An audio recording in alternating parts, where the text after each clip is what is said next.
Bueno, hermanos, que el Señor les bendiga. Amén. Vamos a iniciar esta clase para la gloria del Señor.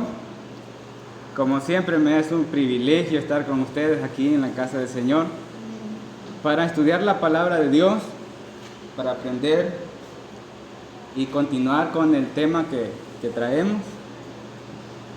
Ya hicimos un breve repaso de lo que vimos en la clase anterior. Así que vamos a iniciar nuevamente en esta clase.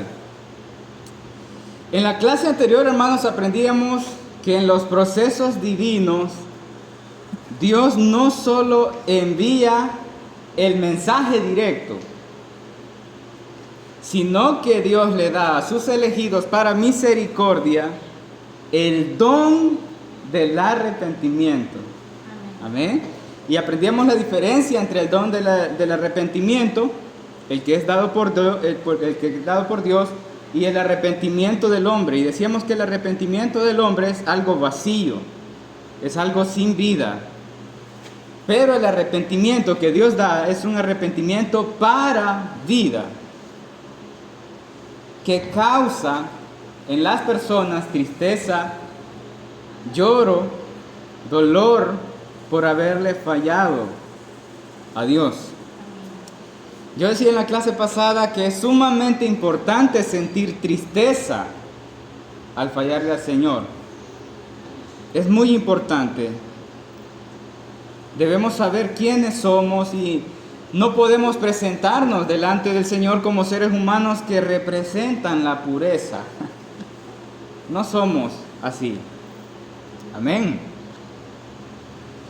Decía que hay algunos cristianos que tienen en sus mentes tanto exceso de santidad que ni siquiera se dan cuenta quiénes son. Ellos no necesitan vivir en arrepentimiento, no necesitan el don del arrepentimiento porque ellos ya son limpios. ¿Lo ha visto usted? Sí. Hay personas así y hay otras que se van al extremo, que el que peque se muere y que beba y que haga de su vida lo que quiere porque se acabó. Necesitamos experimentar constantemente el verdadero perdón de Dios, hermanos. Solo el verdadero perdón divino puede disipar la culpa martirizante del pecador. Hermanos, si yo vengo a la iglesia, si yo, un ser humano con tantos pecados encima, vengo aquí y la intención mía es presentarme ante un Dios santo y mi intención es rendirle en ofrenda mi vida, venir a darle adoración, ¿podría yo acercarme con exceso de confianza y pretensión de pureza ante un Dios santo? No podría. Definitivamente yo no puedo venir a la iglesia y presentarme así. Al menos eso es lo que considero yo, hermanos. Pero yo estoy seguro que hay muchos hijos de Dios a los cuales Dios les da el don del arrepentimiento. Y ese arrepentimiento lleva vida, lleva transformación, lleva fruto de santificación. Y eso les hace estar en su casa con reverencia, con profundo respeto ante un Dios santo. Gloria a Dios. El don del arrepentimiento es evidenciado en la vida de David. Lo pudimos ver, ¿verdad? El don del arrepentimiento es evidenciado en la vida de Pedro. Lo pudimos examinar en la clase anterior. Pero hoy deseo hablar acerca de cómo Dios, Espíritu Santo, obra en nuestras vidas el don del arrepentimiento y la culminación del proceso que es el perdón de Dios de nuestros pecados. Seguimos estudiando la serie El inicio de la vida cristiana y hoy finalizamos con el tema Procesos divinos, parte 5. Procesos divinos, parte 5. Nos ha durado bastante este tema, ¿verdad? Pero hoy lo combinamos para gloria del Señor. Y antes de comenzar, quiero que hagamos una pequeña oración. Oramos al Señor. Eterno y soberano Dios, nos presentamos delante de ti.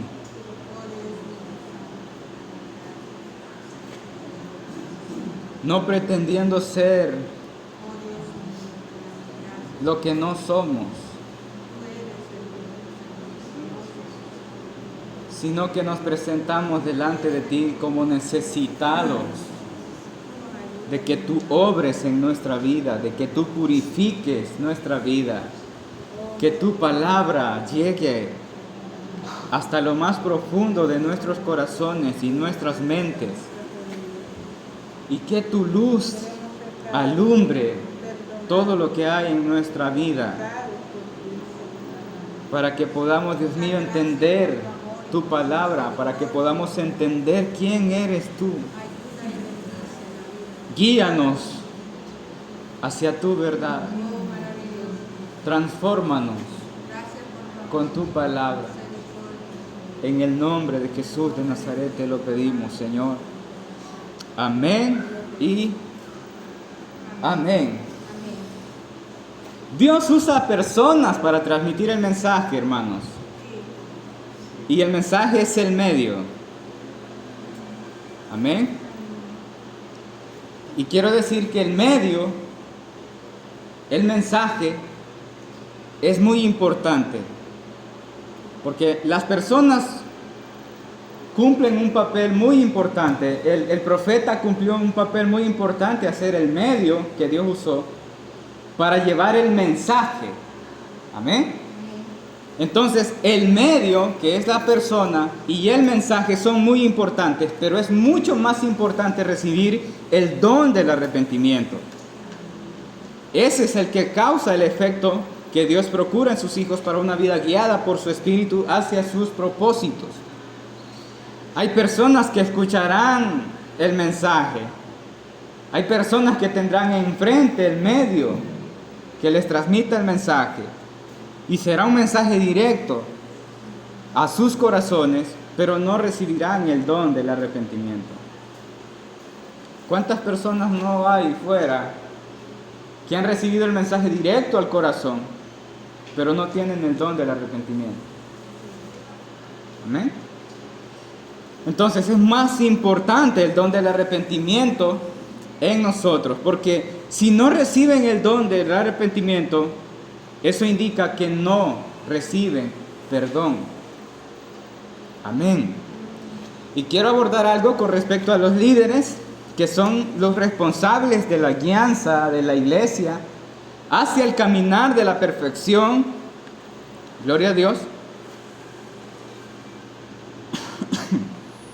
Cuando deban compartir una corrección o cuando deban juzgar un pecado para la restauración de alguien, deben hacerlo como el Señor enseña en su palabra. La guianza del cuerpo de Cristo es la responsabilidad de los líderes, hermanos, y es una responsabilidad muy grande, muy, muy grande. Gloria a Dios. Ellos son las piezas claves para el crecimiento de los hijos de Dios, y ellos siempre tendrán el deber de velar por el crecimiento y la formación de cada miembro de la iglesia. Pero en cuanto a esta formación hay algo muy importante que quiero que analicemos, y es lo siguiente. Si yo voy a declararle el pecado a cualquier persona cristiana, necesito que me escuche esto. Si yo voy a declararle el pecado a cualquier persona cristiana, esta persona, hermanos, de seguro no se va a sentir tan bien.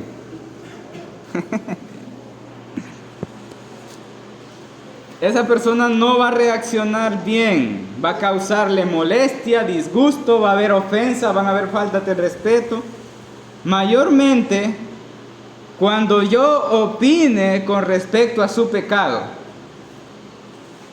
Si yo voy a señalarle conforme a lo que yo pienso y creo la gravedad de su pecado, estoy seguro que alguien jamás podría ser restaurado por mis palabras. Habrá una autodefensa del pecador y eso se va a convertir en un dime que te diré, ¿verdad? Lamentablemente, por el bien y el crecimiento de los hermanos de la iglesia, a los líderes principales les toca corregirlos, exhortarles, aconsejarles y alinearles siempre para que sean conformados a la imagen de Cristo. Gloria a Dios.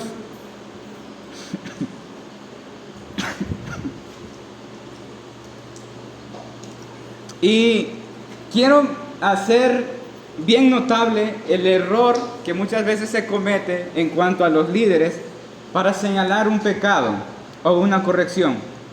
Y es el siguiente: cuando tienen a una persona que ha sido llamada para juzgarle su pecado, juzgarle no quiere decir condenarle, juzgarle quiere decir hacerle ver su error. Comúnmente, hermanos, los líderes tienen la reacción siguiente: hermano, yo pienso que lo que usted está haciendo está mal. Yo pienso que la manera en la que usted está reaccionando no es la correcta. Yo pienso que usted está cometiendo un pecado muy grave. Y hay un error ahí. Y eso es lo que quiero que entendamos. Cuando se hace de esa forma, hermanos, estamos poniendo primero lo que yo pienso. Hermanos, yo pienso que usted está haciendo esto. Hermanos, yo pienso que esto está mal. Pero la manera correcta no es esa. Porque lo que yo piense o lo que yo opine, al final, hermanos, sale sobrando. La manera correcta de corregir un pecado o corregir la mala actitud de una persona es: hermano, usted está actuando de esta forma. Pero leamos lo que la palabra del Señor dice. ¿Ve la diferencia? No es lo que yo opine, es lo que la Biblia dice, es lo que Dios dice. Amén. Como decía, a los líderes principales les toca corregir, les toca exhortar, les toca aconsejar, alinear a los hermanos. Y hermanos, lamentablemente, casi siempre a los más viejos de ser creyentes, cuando están siendo corregidos por sus pecados, el diablo les usa como títeres para explotar la pudrición que andan en el corazón en contra de los líderes, en contra del pastor y en contra de todo el mundo.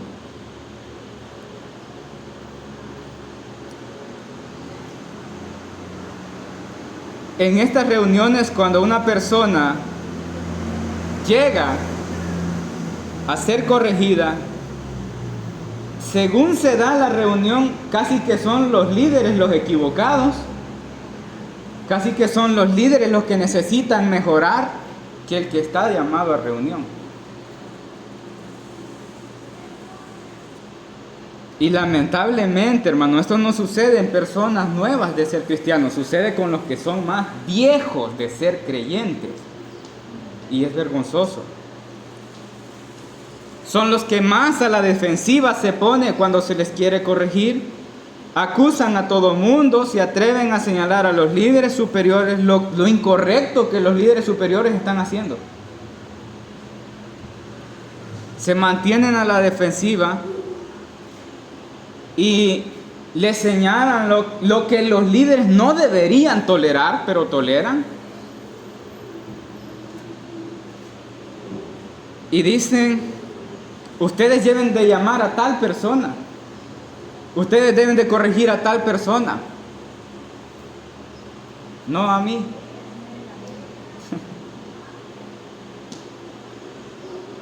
Y cuando es más alzadito todavía, ¿y quiénes son ustedes para corregirme? ¿Por qué no llaman a fulano? ¿Por qué no llaman a sutano?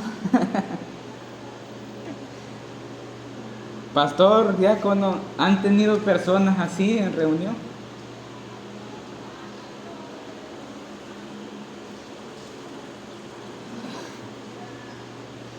Es una vergüenza, hermanos, que no se trate de personas principiantes. Es una vergüenza que se trate de gente vieja de ser creyente, supuestamente cristiano. En vez de aceptar su error, en vez de aceptar su pecado y tener en mente de que es el Señor que está enviando a sus siervos para corregirles el camino, no lo ven de esa forma.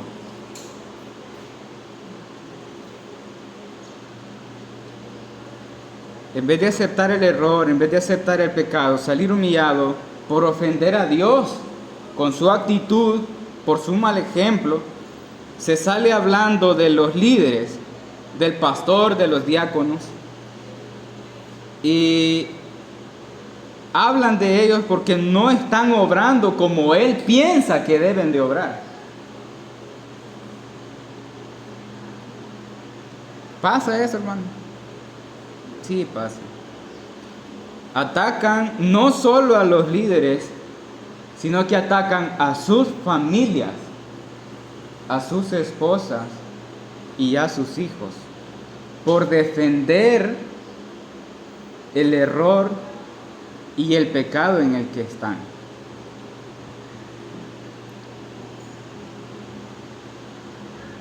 Señalan a sus familias y vigilan a sus familias para que cuando se presente la oportunidad tengan que decir. Hermanos, eso no puede ser espíritu de Dios. Eso es espíritu del diablo en una persona. La Biblia dice que el Satanás es el que acusa.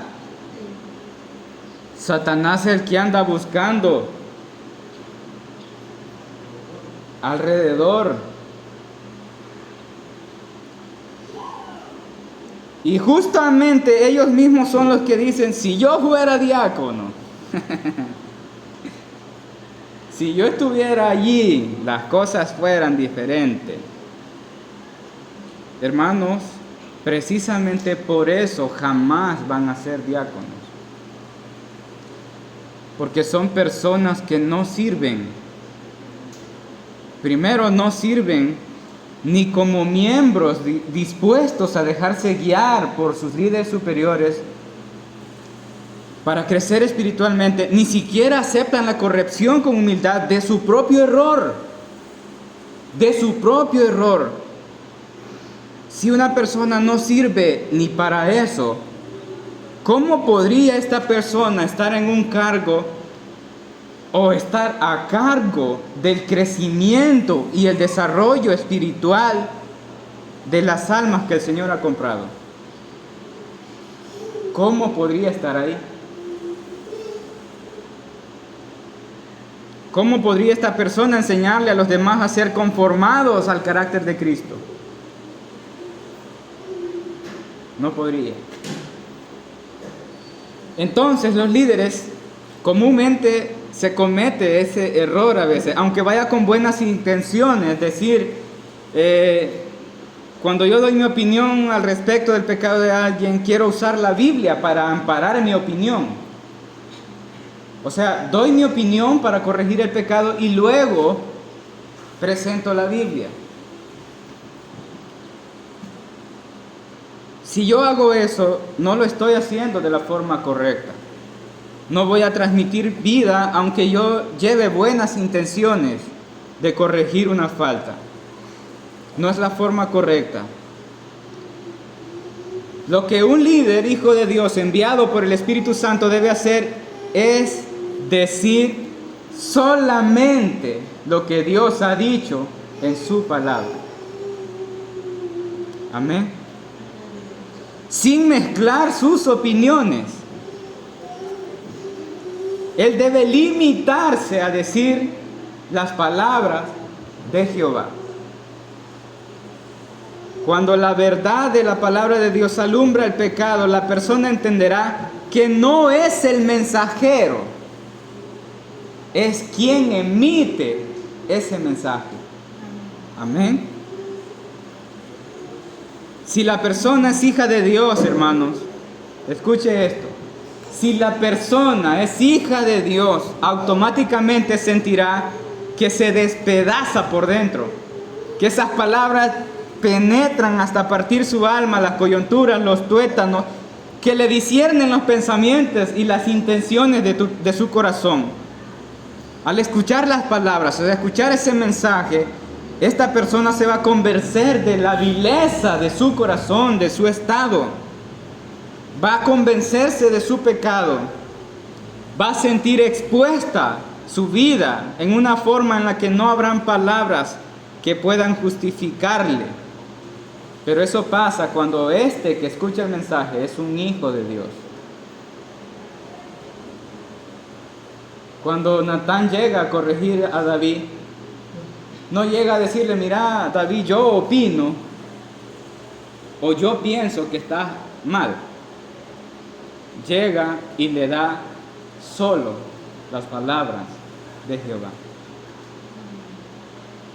No hubo ninguna excusa que David pudiera agarrar para tratar de defenderse. Es que no es el mensajero, es quien emite el mensaje. Amén. Cuando un hijo de Dios escucha un mensaje de esta, hermanos, se va a quebrar. Pero es un hijo de Dios. Pero si los líderes tienen enfrente a un hijo del diablo, instrumento de Satanás, poseído por espíritus inmundos, el pastor y los diáconos van a notar que en ellos hay una actitud desafiante. En ellos se va a ver una expresión de arrogancia, en ellos se va a ver orgullo. Se va a ver un espíritu del diablo dispuesto a defenderse como sea y a exponer los pecados de los demás, ridiculizándolos y usando esto en su propia defensa. Y yo no le puedo llamar hijo de Dios a alguien así. ¿O podría usted llamarle hijo de Dios? ¿Han tenido gente así en reunión, pastor y líderes?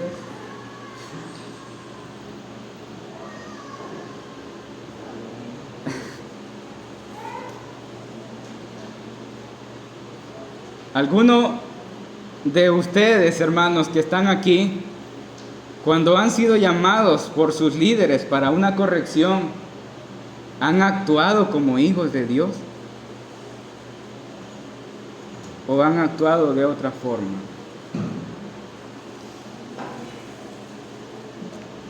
Quiero presentar que un líder espiritual debe tener madurez y mansedumbre para lidiar con personas así, hermanos, porque ellos no están presentando la imagen de un hijo de Dios.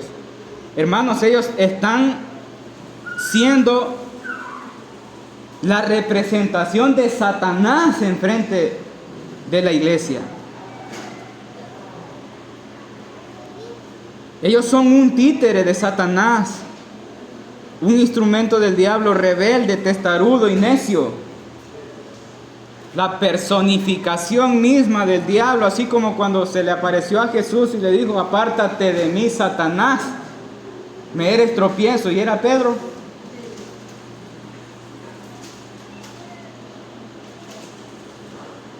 Pasa, pero los líderes deben tener tanta mansedumbre para poder guiar a estas personas a ser conformadas como Cristo.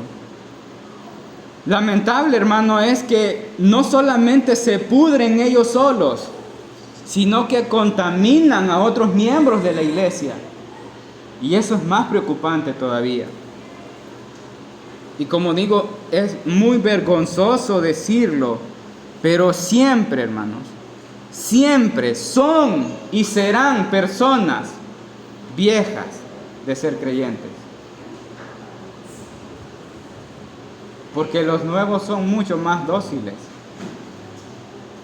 Ellos vienen con la intención de crecer.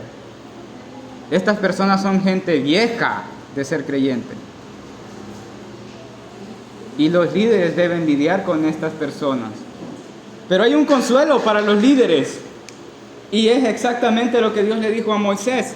Moisés, no es contigo, es conmigo.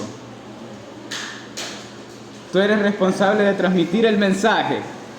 La actitud que vaya después de ahí, eso ya no es contigo. Tú eres el que lleva el mensaje. Yo soy quien lo envía.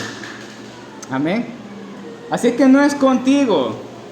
Y Dios no les va a dejar pasar por alto esas actitudes. Los líderes solo traten con mansedumbre a las personas, como Dios lo ordena, con espíritu de mansedumbre. Si estas personas no están dispuestas a ser guiadas, no tienen nada más que hacer que entregarlas al Señor para que Él les dé su justo trato. Gloria a Dios. Yo decía en las clases pasadas que los líderes tienen en sus bocas un bisturí. ¿Se acuerdan? Que la palabra de ellos en sus bocas es un bisturí que puede cortar el tumor de maldad y extraerlo, o puede dejar muy mal herido a un pecador.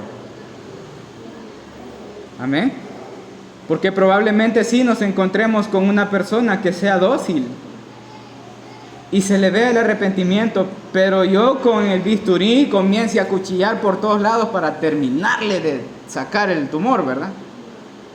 Y esa es una mala obra con respecto al poder que tienen en sus bocas. Por eso decía yo que son como un bisturí, deben usar sus palabras como un cirujano corta con delicadeza solamente lo que debe cortar. Amén.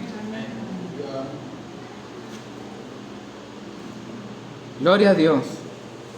El punto es, hermanos, que las personas conozcan la verdad.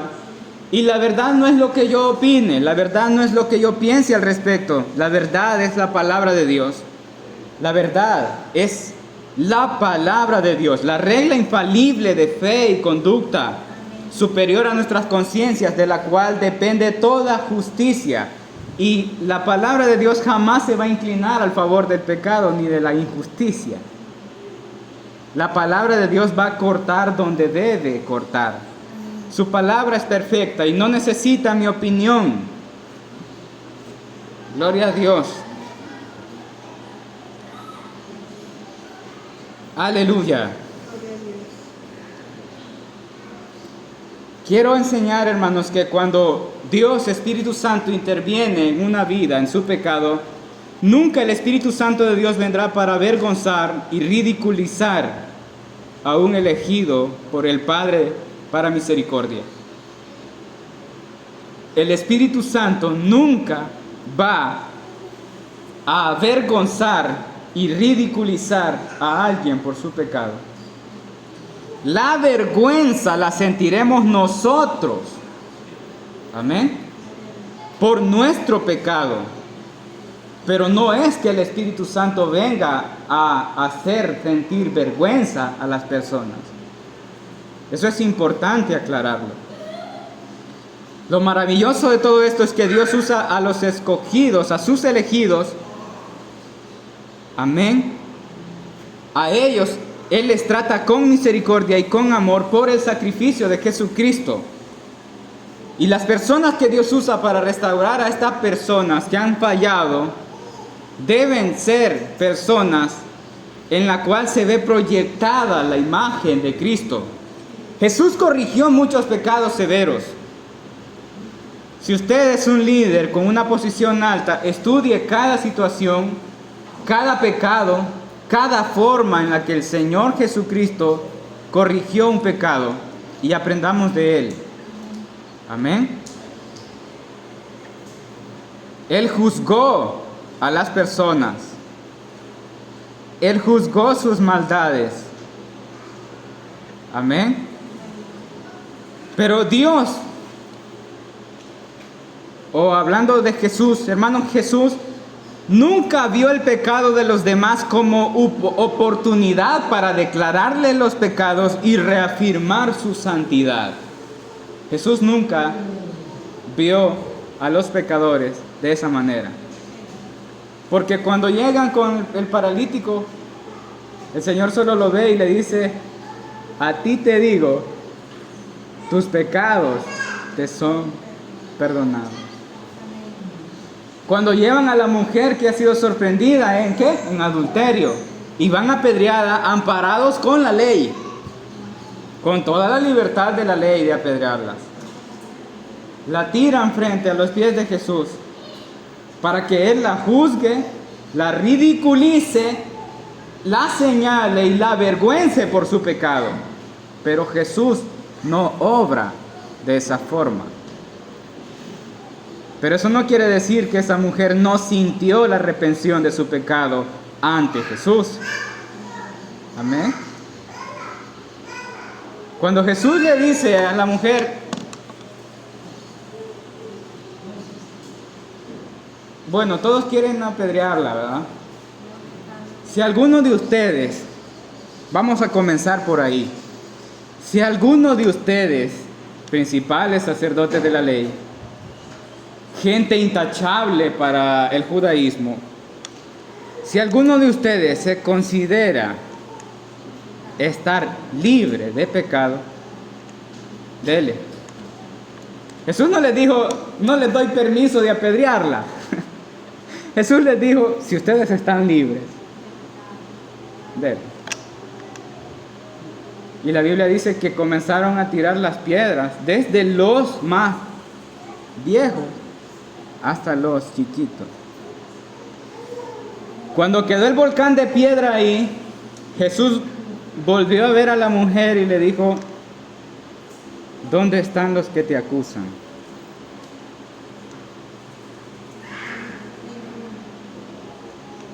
¿Se fueron? ¿Alguien se quedó? ¿Alguien se quedó para acusarte? No, Señor, todos se fueron. Pero vea lo siguiente. Él no le dijo: yo te acuso. Y él tenía la potestad de decirle: tú eres pecadora. Pero Jesús le dijo: ni yo te condeno. Yo siento, hermanos, que esa mujer ya tenía el don del arrepentimiento en su corazón. Ya estaba arrepentida en profundidad de corazón, porque Jesús solo le dice: ni yo te condeno. Le dice: vete y no peques más. Mire la forma en la que el Señor trata a una persona. Amén. Gloria a Dios. No es de Dios que un predicador use con arrogancia su supuesta unción del Espíritu Santo y su posición de liderazgo para declararle pecados a los demás. Eso no es de Dios, hermano.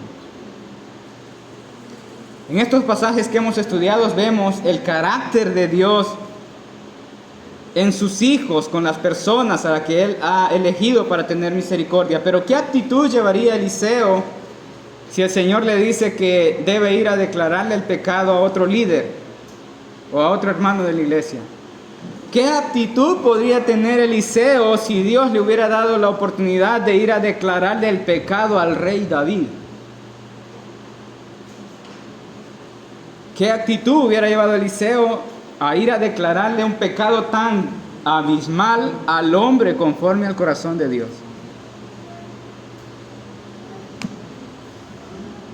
Amén.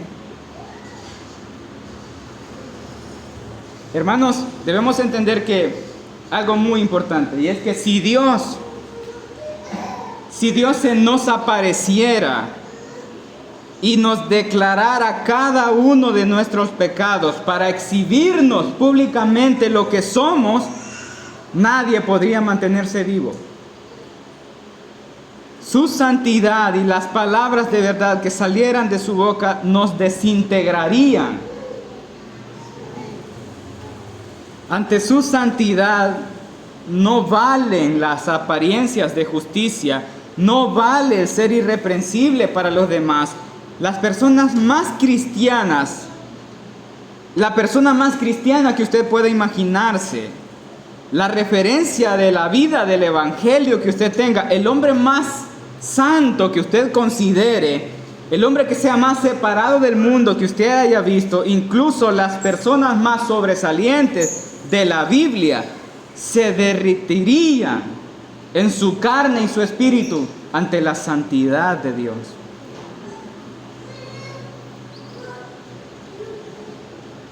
Ningún humano puede sentirse santo por sus propias acciones o por sus propias precauciones o cuidados de sí mismo, como para valerse de eso y otorgarse el permiso de creer que él debe hacer que otro se santifique usando su autoridad para demostrar el celo que tiene por las leyes, por las normas. Aunque él sea alguien que manifieste frutos de santificación en Cristo, no debe tener la actitud de un fariseo. Debe tener la actitud de Cristo. Amén. Nadie puede ni debe sentirse santo, mucho menos pretender serlo ante los demás. Todo líder debe limitarse a decir solamente lo que está dicho en las palabras de Jehová. Él es el que santifica, Él es el que aleja el pecado de nosotros, Él es el que nos preserva, Él es el que nos perdona, Él es el que nos limpia, nos purifica y nos santifica por medio de su Espíritu Santo cuando nos toca. Amén. Gloria a Dios. ¿Cómo sé yo que cuando oro mi arrepentimiento es genuino? Hermanos, mi arrepentimiento será genuino cuando yo entienda quién es Dios y cuando yo entienda quién soy yo. Mi arrepentimiento será genuino cuando yo entienda y le exprese a Dios, humillado con sinceridad de corazón, que Él en su justicia debe castigarme por mi pecado, porque Él es santo y Él es justo. Y yo soy un merecedor de su justicia.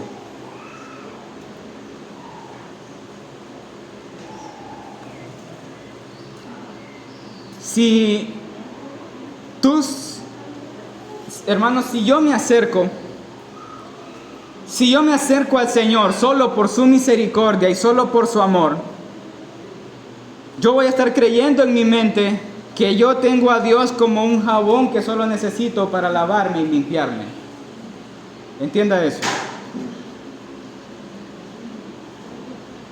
Si yo vengo de esta forma y vengo y le pido perdón a Dios y le digo, Señor, límpiame, purifícame, hazme esto, hazme lo otro, yo no estoy pensando en el Dios que realmente es Dios.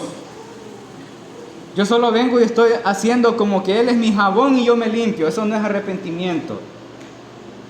Arrepentimiento es que usted entienda quién es usted y quién es Él. Y que venga y piense que Dios estaría perfectamente justificado si castigara su pecado. Porque usted lo merece y yo lo merezco. Amén. Si venimos de esa forma, no estamos siendo conscientes de quién es Dios. No le tememos como a un Dios. La manera en la que se acerca una persona a Dios va a reflejarse en lo mucho que lo conoce o lo desconoce. Gloria a Dios.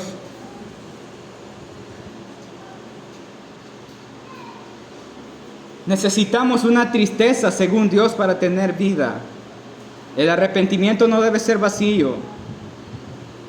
No debe ser una práctica, como algo que estoy programado. Ah, sí, yo me arrepiento hoy, me arrepiento mañana, me arrepiento de esto, me arrepiento de lo otro. No, es conciencia de quién es Él y conciencia de quién soy yo.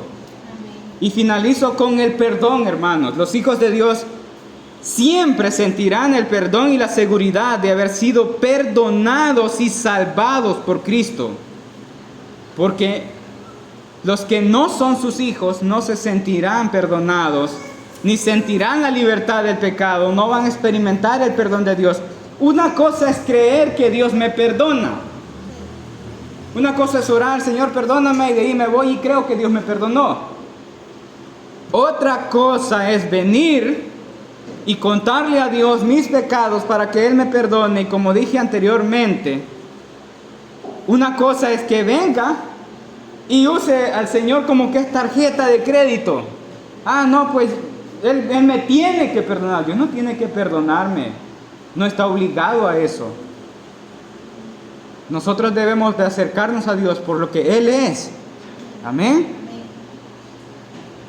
Otra cosa es venir humillados delante de su presencia, verdaderamente conscientes que no merecemos ni siquiera de que Dios nos mire. Amén. Que no somos dignos de estar ante su presencia. Que merezco el castigo por mi pecado. Eso es estar arrepentido, hermanos. Solo una alma angustiada, solo una vida realmente humillada va a presentarse delante de Dios de la manera correcta. Y a esta persona no le va a satisfacer la idea de ser perdonado. Ella tendrá que sentir el verdadero perdón de Dios para sentirse libre.